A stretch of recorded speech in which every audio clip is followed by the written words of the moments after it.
Anil boss, ഇതിപ്പോൾ ഈ കഴിഞ്ഞ കുറച്ച് ദിവസമായിട്ടാണ് ഇങ്ങനെയുള്ള ഈ മത്സര പ്രതീതി ഉണ്ടായിക്കൊണ്ടിരിക്കുന്നത്. പക്ഷേ അപ്പോഴും ഈ പോളിംഗ് ശതമാനത്തിൽ വലിയ വർധനമുണ്ടാകുന്നില്ല. മൂന്നാം ഘട്ടമാകുമ്പോൾ പോളിംഗ് ശതമാനത്തിൽ വർധനമുണ്ടാകുമെന്ന് നിങ്ങളും പ്രതീക്ഷിച്ചതാണല്ലോ. ഈ വർധനമുണ്ടാകാത്തതിനൊരു പ്രധാന കാരണം ഒരു നിസ്സംഗത, അല്ലെങ്കിൽ ഇവിടെ വലിയ മാറ്റമൊന്നും സംഭവിക്കാൻ പോകുന്നില്ല, ഒരു മത്സരമില്ല എന്നൊരു തോന്നൽ ഉണ്ടാകുന്നു വോട്ടർമാർക്കിടയിൽ, അതുകൊണ്ടാണ് എന്ന രീതിയിലുള്ള വിലയിരുത്തലുണ്ടായിരുന്നു. അപ്പോൾ മൂന്നാം ഘട്ടത്തിലും ആ മാറ്റം സംഭവിച്ചിട്ടില്ലല്ലോ. അപ്പോൾ നിങ്ങൾ പറയുന്നത് പോലെ ഈ കഴിഞ്ഞ തവണത്തെ 303 എന്ന BJPയുടെ മാത്രമുള്ള സംഖ്യയിൽ നിന്ന് 20 ഇപ്പോൾ തന്നെ പോയി എന്നാണല്ലോ പറയുന്നത്. അതൊക്കെ സംഭവിച്ചു എന്ന് എങ്ങനെ വിലയിരുത്താൻ പറ്റും?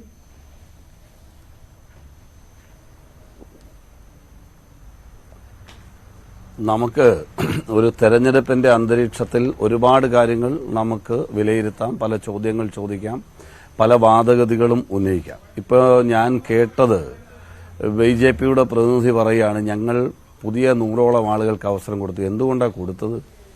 അദ്ദേഹം അതിന് കൊടുത്ത എന്താ പറയുക വിശദീകരണം എന്താ? ചെറുപ്പക്കാരെ കൊണ്ടുവരാൻ വേണ്ടി, പുതുമുഖങ്ങളെ കൊണ്ടുവരാൻ വേണ്ടി വളരെ പ്രായോഗികമായ നടപടികളുടെ ഭാഗമായി ഒരു ഉദാഹരണം ഞാൻ എടുക്കാം. ബ്രിജ് ഭൂഷൺ എന്ന് പറയുന്ന സാക്ഷി മാലിക് അടക്കമുള്ള ഇന്ത്യയുടെ അഭിമാന താരങ്ങളെ പീഡിപ്പിച്ചതിന്റെ പേരിൽ പ്രതിസ്ഥാനത്ത് നിന്നയാളെ അദ്ദേഹത്തെ ഇറക്കാൻ കഴിയാത്ത സാഹചര്യം വന്നപ്പോൾ അദ്ദേഹത്തിന്റെ മകനെ ഇറക്കുന്നു. അതാണോ പുതുമുഖങ്ങൾക്ക് കൊടുക്കുന്ന അവസരം? അതിനെയാണോ മഹത്വവൽക്കരിക്കാൻ ശ്രമിക്കുന്നത്? അതല്ല കാര്യം. നിലവിൽ ഇവരുടെ MPമാരായ പലരെയും പുറത്തിറക്കാൻ കഴിയാത്ത അവസ്ഥയിലേക്ക് വന്നിരിക്കുന്നു. അതാണ് ഏറ്റവും പ്രധാനപ്പെട്ട കാതലായ പ്രശ്നം. അപ്പൊ അതുകൊണ്ട് ഏറ്റവും വലിയ രാഷ്ട്രീയ പ്രതിസന്ധിയുടെ ഭാഗമാണ് പുതിയ ആളുകൾക്ക് അവസരം കൊടുക്കുന്നത്. അല്ലാതെ അതൊരു ആദർശത്തിന്റെ ഭാഗമായി രാഷ്ട്രീയത്തിൽ പുതിയ ശുദ്ധീകരണ പ്രക്രിയയുടെ ഭാഗമാണെന്ന് പറഞ്ഞാൽ ഞാൻ വേണേ അംഗീകരിക്കാം. അതല്ലാതെ പുതിയ ആളുകളെ കൊണ്ടുവരാനുള്ള സ്നേഹവും വാത്സല്യവും കൊണ്ടാണെന്നൊക്കെ പറഞ്ഞാൽ അത് കേൾക്കാമെന്നേ ഉള്ളൂ, അംഗീകരിക്കാൻ കഴിയില്ല. മറ്റൊന്ന്, തെരഞ്ഞെടുപ്പ് രാഷ്ട്രീയത്തിൽ ഈ തെരഞ്ഞെടുപ്പിലേക്ക് ഞങ്ങൾ ഇറങ്ങുമ്പോൾ തന്നെ ഞങ്ങൾ ഈ തെരഞ്ഞെടുപ്പിന്റെ അജണ്ട നിശ്ചയിച്ചതാണ്. ഞങ്ങൾ നിശ്ചയിച്ച അജണ്ട എന്താ? ഞങ്ങൾ നിശ്ചയിച്ചത് ഈ തെരഞ്ഞെടുപ്പിൽ ഏറ്റവും കൂടുതൽ ചർച്ച ചെയ്യപ്പെടേണ്ട ബഹുമുഖമായ വിഷയങ്ങളുണ്ട്. അതിൽ ഒന്നാമത്തത് തൊഴിലില്ലായ്മയാണ്. 2, പ്രതിവർഷം 2 കോടി തൊഴിലുകൾ കൊടുക്കുമെന്ന് പറഞ്ഞാൽ 20 കോടി തൊഴിൽ കൊടുക്കേണ്ട ഒരു കാലഘട്ടത്തിൽ 30 ലക്ഷം ഒഴിവുകൾ പോലും നികത്താൻ കഴിയാത്ത, റിട്ടയർമെന്റ് വേക്കൻസികൾ നികത്താൻ കഴിയാത്ത ഒരു സർക്കാരിന്റെ ഭരണപരാജയത്തെ ജനസമക്ഷം ചർച്ചയാക്കിക്കൊണ്ടാണ് ഞങ്ങൾ തെരഞ്ഞെടുപ്പ് പൊതുരംഗത്തേക്ക് കടന്നു വന്നത്. അതുപോലെ തന്നെ ഈ നാട് നേരിടുന്ന ഏറ്റവും അതിരൂക്ഷമായ വിലക്കയറ്റം, അത് ചർച്ച ചെയ്തുകൊണ്ടാണെന്നേ ഞങ്ങൾ വന്നത്. ഞങ്ങൾ കൊണ്ടുവന്ന തൊഴിലുറപ്പ് പദ്ധതി, അതിന്റെ മഹിമ ചൂണ്ടിക്കാണിച്ചുകൊണ്ടാണ് ഞങ്ങൾ വന്നത്. ഞങ്ങൾ കർണാടകയിലും തെലങ്കാനയിലും രാജസ്ഥാനിലും അടക്കം കോൺഗ്രസ് ഭരിച്ചിരുന്ന സംസ്ഥാനങ്ങളിൽ ഭരിച്ചുകൊണ്ടിരിക്കുന്ന കാലയളവിലും 500 രൂപയ്ക്ക് ഗ്യാസ് കൊടുക്കാൻ കഴിയുന്ന മാതൃകാപരമായ പാചകവാതകത്തിന്റെ വില സാധാരണക്കാരെ സഹായിക്കാൻ നടത്തുന്ന നടപടികൾ ചൂണ്ടിക്കാണിച്ചുകൊണ്ടാണെന്നേ ഞങ്ങൾ വന്നത്. ഞങ്ങൾ അങ്ങനെയുള്ള വിഷയങ്ങളാണ്. കർഷക സമരം ചൂണ്ടിക്കാണിച്ചുകൊണ്ടാണ് ഞങ്ങൾ വന്നത്. വംശീയ വെറി പൂണ്ട് മണിപ്പൂരിൽ നടക്കുന്ന കലാപങ്ങൾ, അവിടെ തിരിഞ്ഞു നോക്കാത്ത പ്രധാനമന്ത്രിയുടെ നിരുത്തരവാദപരമായ പ്രവർത്തനങ്ങൾ ചൂണ്ടിക്കാണിച്ചുകൊണ്ടാവുന്നത്. ഞങ്ങൾ ഇത്തരം ജനങ്ങളെ ബാധിക്കുന്ന അരച്ചാൻ വയറിൻ്റെത് തൊട്ട് ഒരു വീട്ടിൽ സമാധാനത്തോടുകൂടി കഴിയേണ്ട കാര്യങ്ങൾ വരെ ചൂണ്ടിക്കാണിച്ചുകൊണ്ട് ചർച്ചയായപ്പോൾ ഇവർക്കെന്താ ഇതിനെക്കുറിച്ച് പറയാൻ? 10 വർഷം ഭരിച്ചൊരു ഗവൺമെന്റ് പ്രധാനമന്ത്രി കഴിഞ്ഞ ഒരു മാസക്കാലമായി പ്രസംഗിക്കുമ്പോൾ എവിടെ പറയുന്നു ഈ രാജ്യത്തിന്റെ വികസനത്തെക്കുറിച്ച് അദ്ദേഹം സംസാരിക്കുന്നുണ്ടോ? ഈ രാജ്യത്തെ തൊഴിലില്ലായ്മയെക്കുറിച്ച് അദ്ദേഹം സംസാരിക്കുന്നുണ്ടോ? ഈ നാട്ടിലെ വിലക്കയറ്റത്തെക്കുറിച്ച് സംസാരിക്കുന്നുണ്ടോ? അദ്ദേഹം ഒരേ ഒരു പോയിന്റിലാണ് നിൽക്കുന്നത്, മുസ്ലിം വിരുദ്ധത എന്ന മുദ്രാവാക്യത്തിലാണ് നിൽക്കുന്നത്. ഇന്ത്യയിൽ ക്രിക്കറ്റ് ടീമിൽ മുസ്ലിങ്ങളെ ഉൾപ്പെടുത്തില്ല, മതപരിഗണന നോക്കി തീരുമാനിക്കും. ഒരു പ്രധാനമന്ത്രി പറയുകയാണ്. ഒന്നാലോചിച്ച് നോക്കിയേ. പാകിസ്ഥാന്റെ അജണ്ടയ്ക്കനുസരിച്ചാണ് ഇവിടെ ഇന്ത്യയിൽ പ്രതിപക്ഷം പ്രവർത്തിക്കുന്നത്. ഞാൻ ജീവിച്ചിരിക്കുവോളം കാലം മുസ്ലിം സമുദായത്തിന് സംവരണം കൊടുക്കില്ല. എന്തൊക്കെയാണ് ഇവരുടെ പ്രഖ്യാപനങ്ങൾ? മുസ്ലിം വിരുദ്ധത, ഇത്രയും നികൃഷ്ടമായ, നീചമായ, ഭരണഘടനാ വിരുദ്ധമായ, ജനാധിപത്യ വിരുദ്ധമായ നടപടിയല്ലാതെ ഒരു വാക്ക്, പൊതു നന്മയുള്ള ഒരു വാക്ക് ഇന്ത്യൻ പ്രധാനമന്ത്രിയുടെ ഭാഗത്തുനിന്ന് വരുന്നുണ്ട്. എന്തുകൊണ്ടാ ഒരു പൊതുവായി ജനങ്ങൾക്ക് സ്വീകാര്യമാകുന്ന ഒരു സ്റ്റേറ്റ്മെന്റ് ഇന്ത്യൻ പ്രധാനമന്ത്രിയുടെ ഭാഗത്തുനിന്ന് വരാത്തത്? ഇന്ന് വരെ നമ്മൾ കേട്ടിട്ടുണ്ടോ അദാനിക്കെതിരെ, അംബാനിക്കെതിരെ ഇന്ത്യൻ പ്രധാനമന്ത്രിയുടെ നാവിൽ നിന്നൊരു വാക്ക് നമ്മൾ കേട്ടിട്ടുണ്ടോ? ഇന്ത്യൻ പാർലമെന്റിനകത്ത് ഇത് സംസാരിച്ച രാഹുൽ ഗാന്ധിയെ ഭത്സിച്ച് സസ്പെൻഡ് ചെയ്ത് അദ്ദേഹത്തെ അയോഗ്യനാക്കാൻ ശ്രമിച്ച് അദ്ദേഹത്തിനെ വീട്ടിൽ നിന്ന് ഇറക്കി വിടുന്ന സാഹചര്യം വരെ സൃഷ്ടിച്ച് അതിക്രൂരമായി വേട്ടയാടിയില്ലേ? കഴിഞ്ഞ 10 വർഷക്കാലവും അതിനു മുമ്പും സംഘപരിവാർ ശക്തികൾ രാഹുൽ ഗാന്ധിയെ അപഹസിച്ച വാക്കുകൾ നിങ്ങൾ മറന്നോ? നമ്മൾ മറന്നോ? മറന്നിട്ടുണ്ടോ? മറക്കാൻ നമുക്ക് കഴിയുമോ? ആ വാക്കുകൾ അവർ തന്നെ സ്വയം ഉപേക്ഷിക്കുന്നത് നമ്മൾ കണ്ടില്ലേ? ഒരു ഘട്ടത്തിൽ വളരെ മോശമായി ചിത്രീകരിച്ച വ്യക്തിയെ പിന്നീട് രാവണനായി ചിത്രീകരിക്കുന്നത് കണ്ടു, പിന്നെ രാജകുമാരനായി ചിത്രീകരിക്കുന്നത് കണ്ടു, ഇപ്പോൾ യുവരാജാവായി ചിത്രീകരിക്കുന്നത് കണ്ടു. ഞാൻ ചോദിക്കട്ടെ, 543 എംപിമാരിൽ ഒരു എംപി മാത്രമാണ് ശ്രീ രാഹുൽ ഗാന്ധി. നിങ്ങൾ മനസ്സിലാക്കിക്കോണം, 543 എംപിമാരിൽ ഒരു എംപി മാത്രമാണ്. കോൺഗ്രസ് പ്രസിഡന്റ് അല്ല അദ്ദേഹം, പാർലമെന്ററി പാർട്ടി നേതാവല്ല അദ്ദേഹം. ഇതൊന്നുമല്ലാത്ത രാഹുൽ ഗാന്ധി ഇന്ത്യയിലെ പ്രതിപക്ഷ കക്ഷികളിൽ പെടുന്ന ഇന്ത്യ സഖ്യത്തിന്റെ ഉന്നതാധികാര സമിതി അംഗം പോലുമല്ല ശ്രീ രാഹുൽ ഗാന്ധി. ആ രാഹുൽ ഗാന്ധിയെ എത്രത്തോളം ഭയപ്പാടോടുകൂടിയാണ് ഈ കഴിഞ്ഞ കുറേയേറെ കാലങ്ങളായി, പ്രത്യേകിച്ച് ഈ തെരഞ്ഞെടുപ്പ് പോരാട്ടത്തിന്റെ എല്ലാ നിമിഷങ്ങളിലും ഇന്ത്യൻ പ്രധാനമന്ത്രി എന്ന് പറയുന്ന 15 വർഷം മുഖ്യമന്ത്രിയും 10 വർഷം ഇന്ത്യൻ പ്രധാനമന്ത്രിയും ചോദ്യം ചെയ്യപ്പെടാനാവാത്ത നേതാവായി, ഒരു പാർട്ടിക്ക് ഏകപക്ഷീയമായ ഭൂരിപക്ഷമുള്ളതിന്റെ പേരിൽ മുന്നണിയുടെ സഹായം വേണ്ടാത്ത ഒരു പാർട്ടിയുടെ നേതാവായിരിക്കുന്നയാൾ ഭയപ്പാടോടെ ഇത്രയും നിഷ്ഠൂരമായി ആക്രമിക്കണമെങ്കിൽ രാഹുൽ ഗാന്ധിയുടെ സ്പേസ് എവിടെയാണ് ഇന്ത്യൻ രാഷ്ട്രീയത്തിൽ? അങ്ങനെയാണെങ്കിൽ ഈ 3 ഘട്ടങ്ങളിൽ ആദ്യത്തെ ഘട്ടം വിട്ടേക്കൂ, രണ്ടാമത്തെയും മൂന്നാമത്തെയും ഘട്ടങ്ങളിൽ പ്രധാനമന്ത്രിയുടെ ഈ പ്രചാരണങ്ങൾ അത് ഇന്ത്യ സഖ്യത്തിന് അനുകൂലമായി വന്നിട്ടുണ്ടെന്നാണോ താങ്കൾ കരുതുന്നത്? ഒന്നാം ഘട്ടം വിട്ടേക്കൂ, കാരണം ഒന്നാം ഘട്ടം എന്ന് പറയുന്നത് ഇന്ത്യ സഖ്യത്തിന് അനുകൂലമായ സീറ്റുകളായിരുന്നു. 2ഉം 3ഉം വരുമ്പോഴത്തേക്കും BJP നേട്ടമുണ്ടാക്കിയ സീറ്റുകളാണല്ലോ വന്നിരുന്നത്, പ്രത്യേകിച്ച് മൂന്നാം ഘട്ടത്തിൽ വന്നപ്പോൾ. അപ്പോൾ ഇവിടെ പ്രധാനമന്ത്രിയുടെ പ്രചാരണങ്ങൾ അത് തിരിച്ചടിയായി NDAക്ക് തന്നെ എന്നുള്ള വിലയിരുത്തലാണല്ലോ താങ്കൾക്കുള്ളത്. അതെങ്ങനെ, ഏത് രീതിയിൽ?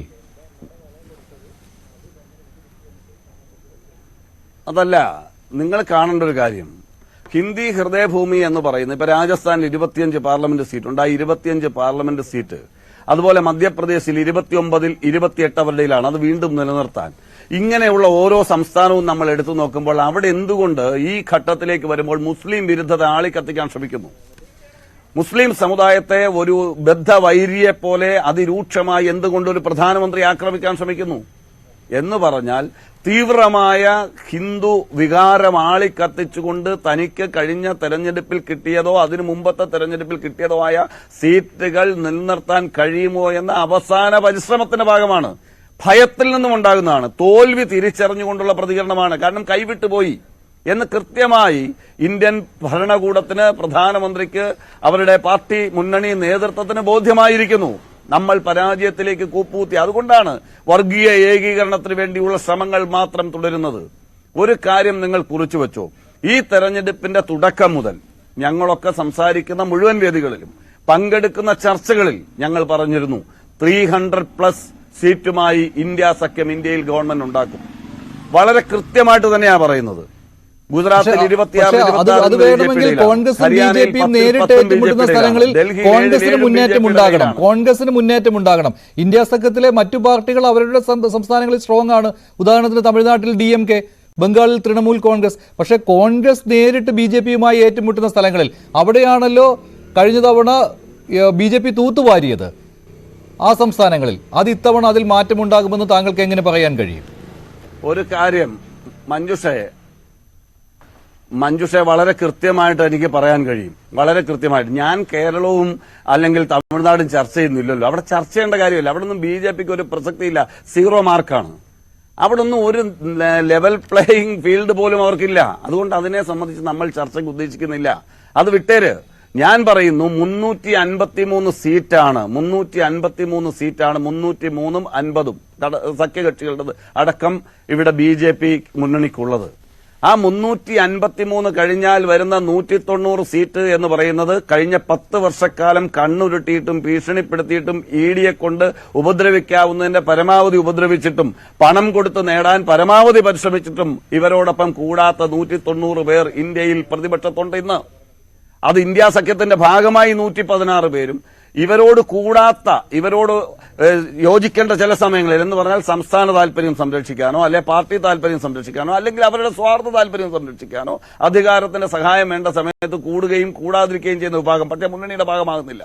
BJPയോട് ഒരിക്കലും സന്ധി ചെയ്യാത്ത ആളുകൾ 190 പേര് ഇന്നുണ്ട് ഈ പാർലമെന്റിൽ. നിങ്ങൾ മനസ്സിലാക്കൂ, ആ 190 പേരെ കൂടെ നിർത്താൻ കഴിയുന്ന ഒരു സാഹചര്യം പ്ലസ് 110 സീറ്റ് കിട്ടിയാൽ ഈ പറയുന്ന 300-ലെത്തുകയാണ്, പ്ലസ് 300-ലെത്തുകയാണ്. അതിൽ കൂടുതൽ കിട്ടുന്ന സാഹചര്യമുണ്ട്. ഒരു ഉദാഹരണം, ഒരു സ്റ്റേറ്റ് ഞാൻ ചൂണ്ടിക്കാണിക്കാം.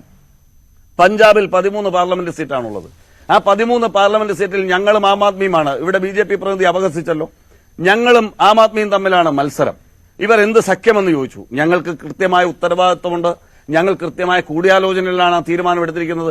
അവിടെ വേറൊരു പാർട്ടി ഇല്ലാത്ത പാർട്ടിക്ക് സ്പേസ് ഉണ്ടാക്കാൻ ഞങ്ങൾ ആഗ്രഹിക്കുന്നില്ല. അതുകൊണ്ട് അവിടെ കോൺഗ്രസ് ജയിച്ചാലും ആം ആദ്മി ജയിച്ചാലും ഇന്ത്യ സഖ്യമാണ്. ആ 13 സീറ്റ് എന്ന് പറയുന്ന 13ലും ഞങ്ങൾ ജയിക്കും. ഇനി പേരിന് പലവട്ടം ഞാൻ പല ചർച്ചകളിൽ പറഞ്ഞതുപോലെ പൊട്ട് തൊടാൻ വീടിന് കോലം വെക്കുന്നത് പോലെ 1, 2, 3 വിട്ടുകൊടുത്താൽ 10 സീറ്റ് ഇന്ത്യ സഖ്യത്തിനാണ്. ആം ആദ്മി ജയിച്ചാലും കോൺഗ്രസ് ജയിച്ചാലും. BJPക്ക് എന്താ സ്പേസ് അവിടെ? വളരെ കൃത്യമായിട്ടാണ് പറയുന്നത്. അതുപോലെ തന്നെ ഞാൻ പറയുന്നു 40 സീറ്റുണ്ട് ബീഹാറിൽ. 40 സീറ്റിൽ 39 സീറ്റും ഇപ്പോൾ BJP സഖ്യകക്ഷികൾക്കുള്ള സംസ്ഥാനമാണ് ബീഹാർ. ഈ തെരഞ്ഞെടുപ്പിൽ ഞാൻ പറയുന്നു, ഈ നിങ്ങൾ റെക്കോർഡ് ചെയ്തു വെച്ചോ, കോൺഗ്രസ് പാർട്ടിക്ക് ഒരു MP മാത്രമേ ഉള്ളൂ. ഞങ്ങൾ 9 സീറ്റിൽ മത്സരിക്കുന്നുണ്ട് അവിടെ. ഞാൻ 3 സീറ്റേ കോൺഗ്രസ് പാർട്ടിക്ക് ഞങ്ങൾ വിലയിരുത്തുന്നുള്ളൂ. 3 സീറ്റ്, അതിൽ കൂടുതൽ കിട്ടാതിരിക്കാം. പക്ഷേ ഇന്നലെ വരെ നമുക്കൊരു സീറ്റ് മാത്രം ഈ ഇന്ത്യ സഖ്യത്തിനുള്ള സ്റ്റേറ്റിൽ ഈ തെരഞ്ഞെടുപ്പിൽ ഞങ്ങൾ 17 സീറ്റ് മിനിമം നേടാൻ പോകുന്ന സംസ്ഥാനമാണ്. മുന്നണി സംവിധാനത്തിൽ RJDക്ക് മാത്രം 12 സീറ്റ് നേടാൻ പോകുന്ന സംസ്ഥാനമാണ് ബീഹാർ. അതുപോലെ ആം ആദ്മി പാർട്ടി ഹരിയാനയിൽ മത്സരിക്കുന്നുണ്ട് ഒരു സീറ്റിൽ, ഗുജറാത്തിൽ മത്സരിക്കുന്നുണ്ട് ഒരു സീറ്റിൽ, ഡൽഹിയിൽ 4 സീറ്റിൽ മത്സരിക്കുന്നുണ്ട്. Minimum 10 seat Aam Aadmi party നേടാൻ പോകുന്നു. ശിവസേന ഇവരോടൊപ്പം നിന്ന് മുന്നണിയിൽ മത്സരിച്ചവരാണ്. അതിനുശേഷം ഇവരെ സഹിക്കാൻ കഴിയാഞ്ഞിട്ടാണ് ഈ രാജ്യവും അധികാരവും കയ്യിലിരിക്കുന്ന ആളുകളെ തള്ളിപ്പറഞ്ഞുകൊണ്ട് പുറത്തു വന്നത്. ആ ശിവസേന മിനിമം 15 MPമാരുമായി മഹാരാഷ്ട്രയിൽ നിന്ന് വരാൻ പോവാണ്. നിങ്ങൾ ഞാൻ പറയുന്ന കണക്ക് എഴുതി വെക്കാം. അനിൽ ബോസ് അതുപോലെ തന്നെ 12, 22, മഹാരാഷ്ട്ര, 35. ഹരിയാന. പിന്നെ ഒരു സെക്കൻഡ് മഞ്ജുഷ ഒരു സെക്കൻഡ് പറഞ്ഞോളൂ. മഞ്ജുഷ ഒരു സെക്കൻഡ്. അതുപോലെ കാശ്മീരിൽ 6 സീറ്റുണ്ട്. അവിടെ നാഷണൽ കോൺഫറൻസും ഒമർ അബ്ദുള്ളയുടെ പാർട്ടിയും. അതുപോലെ തന്നെ ഉത്തർപ്രദേശിൽ സമാജ്വാദി പാർട്ടി അടക്കം ഇന്നലെ വടകളിൽ ഉള്ളതിൽ നിന്ന് സീറ്റ് വർദ്ധിപ്പിക്കുന്നത് ഏറ്റവും കുറഞ്ഞ കണക്ക് 50 സീറ്റിൽ ഞങ്ങൾക്ക് സഖ്യകക്ഷികൾ മാത്രം ജയിച്ചു വരും.